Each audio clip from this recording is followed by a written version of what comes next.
Hello সবাইকে, কেমন আছো তোমরা সবাই? আশা করছি তোমরা সবাই খুব ভালো আছো আর আমিও খুব ভালো আছি।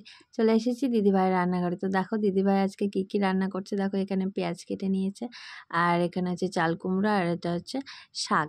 তো তারপরে দেখো কড়াইয়ে তেল দিয়ে দিয়েছে। তেলের মধ্যে হচ্ছে কালো জিরে আর কাঁচা লঙ্কা দিয়ে অল্প একটু পেঁয়াজ কুচি দিয়ে পেঁয়াজটাকে একটু ভেজে নেওয়ার পর এর মধ্যে লবণ হলুদ দিয়ে মেখে রাখা সেই চাল কুমড়োগুলোকে দিয়ে দিচ্ছে।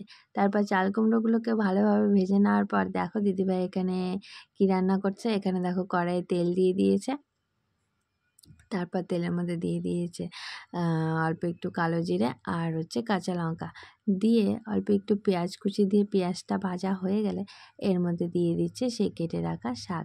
এটা কিসের শাক বলো তো? এটা হচ্ছে ঢেঁকির শাক। তো তোমরা কেউ ঢেঁকি শাক খেয়েছো কিনা অবশ্যই আমাকে কমেন্টে জানিও, আমি তো খাইনি। তো তারপরে দেখো এর মধ্যে দিয়ে দিচ্ছে হচ্ছে স্বাদ মতো নুন আর হলুদ দিয়ে এটাকে ভেজে নামিয়ে নিয়েছে। তারপর কড়াইয়ে তেলের মধ্যে দিয়ে দিচ্ছে হচ্ছে কেটে রাখা আলু। তো আলুর পিসগুলো দেখে বুঝতেই পারছো কী রান্না হতে চলেছে খাসির মাংস। তো তোমরা কারা কারা খাসির মাংস খেতে পছন্দ করো অবশ্যই আমাকে কমেন্টে জানিও। তো দেখো সামান্য একটু নুন দিয়ে আলুগুলোকে খুব ভালোভাবে ভেজে তুলে নিয়েছে।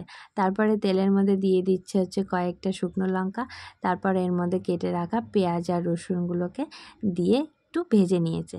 তারপর এদিকে দেখো মাংস কেটে ধুয়ে পরিষ্কার করে নিয়েছে, আর এদিকে তো আলু তো ভাজা হয়ে গেছে, আর এখানে সমস্ত মশলা রেডি করে নিয়েছে, আর এখানে নিয়েছে সামান্য একটু টক দই।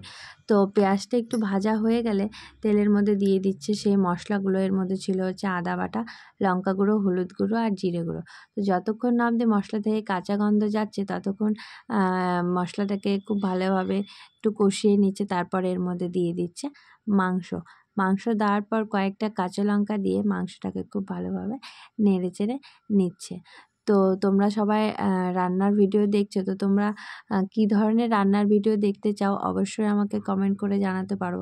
আমি চেষ্টা করব সেই ধরনের রান্নার ভিডিও তোমাদের সাথে শেয়ার করার। তো দেখো তারপর সামান্য একটু লবণ দিয়ে এটাকে একটু খুব ভালোভাবে নেড়ে চেড়ে নিচ্ছে। তারপর এর মধ্যে দিয়ে দিচ্ছে হচ্ছে সেই হচ্ছে টক দইটা। তো টক দই দিয়ে এটাকে খুব ভালোভাবে নেড়েচেড়ে মিশিয়ে ঢাকা দিয়ে দিদিভাই কষিয়ে নিচ্ছে। আর এদিকে দেখো গরম মশলা বাটার জন্য শিলনোড়া নিয়ে নিয়েছে, আর এদিকে হচ্ছে গরম জলও বসিয়ে দিয়েছে। ধীরে ধীরে অল্প অল্প করে গরম জল দিচ্ছে আর মাংসটাকে কষাচ্ছে। দেখো দিদিভাইয়ের রান্না প্রায় শেষের দিকে। এখানে রান্না হয়েছে হচ্ছে ভাত, এখানে হচ্ছে চাল কুমড়ো ভাজা, আর এটা হচ্ছে শাক ভাজা, আর এদিকে মাংস তো হচ্ছেই। তো থ্যাংক ইউ সবাইকে। সবাই এভাবে ভিডিও দেখতে থাকো আর অনেক অনেক অনেক ভালোবাসা দিতে থাকো আর আমাকে এগিয়ে নিয়ে যেতে সাহায্য করো।